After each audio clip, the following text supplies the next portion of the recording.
Англиядағы 12-ші күн. Биыл бізде 2-ші сезон. Біз жаңа фермаға келдік. Басқа фермаға, өзіміздің ферма емес, басқа фермаға келдік. Осындай новый каравандарда тұрамыз. Мына жерде великтеріміз бар.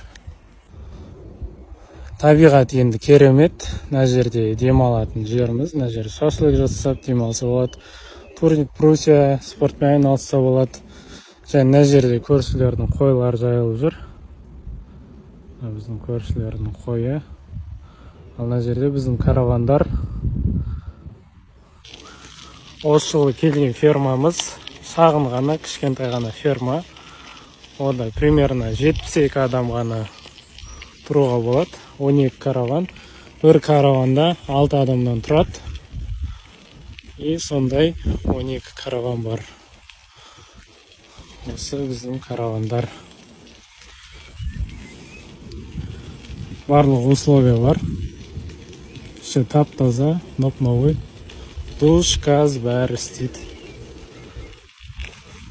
Ал мынау біздің караван. Қазір ішін көрсетем.